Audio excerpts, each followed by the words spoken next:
మన అజ్ఞానం ఎంత వ్యాపించింది అంటే నిన్న పేపర్లో చూసి నేను మూర్చిపోయాను. ఎలా పోగొట్టాలి అజ్ఞానం? దేవీ విగ్రహాలను పట్టుకెళ్ళి నిమజ్జనం చేస్తున్నారట. నమ శివాయ. ఎలా చేస్తున్నారో తెలియదు. అపచారం అమ్మ, చేయకూడదు అలాగా. అమ్మవారి విగ్రహాలను నిమజ్జనం చేయకూడదు. ఎవడో చెబుతున్నాడో ఎందుకు చేస్తున్నారో తెలియదు. పిచ్చి బాగా ముదిరిపోయింది. మొత్తం చెరువులన్నీ పాడైపోతున్నాయి. అమ్మవారి కోపం వస్తే పేటరేకపోతుంది. ఆవిడ ఏమనుకుంటున్నారు? వినాయకుడిలాగా శాంతమూర్తి కాదు ఆవిడ. వేసేస్తుంది ఒక దెబ్బ. నన్ను ముంచడానికి నువ్వెవడరా, నేను మొత్తం ముంచేస్తానని.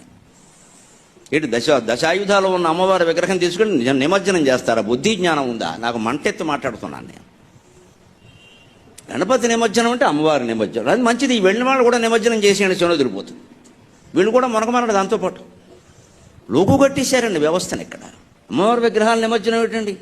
ప్రతి పూజకి నిమజ్జనం ఉంటుందా?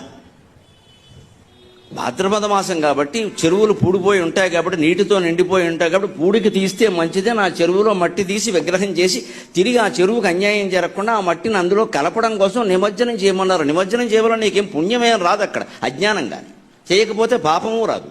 దాని వెనకాల ఒక శాస్త్రీయ విజ్ఞానం ఉంది. ఇప్పుడు అదే అజ్ఞానము అంటే దాన్ని వదిలేసి అమ్మవారికి మొదలెట్టారు ఇవాళ. ఇంకెవరన్నా మంచినీళ్ళు తాగాలా వద్దా? హైదరాబాద్లో చెరువులు ఉండాలా వద్దా? అసలు ఎంత జ్ఞానం ప్రబలిపోయిందో. మనం చెయ్యకూడదు, చేస్తే ఖండించాలండి ఖచ్చితంగా. నాకేం మొహమాటం లేదు. ఇక్కడ మతం అంటే గుడి నమ్మకం కాదండి. ఇక్కడ అన్ని విగ్రహాలు పట్టుకొని నిమజ్జనం పెట్టండి. ఎక్కడి నుంచి వచ్చింది ఇది? ఇదే మడ్డి మడ్డి మడ్డి. అసలు తత్వం వదిలేసాం మనం, తత్తుకొడుకులో తయారయ్యాం.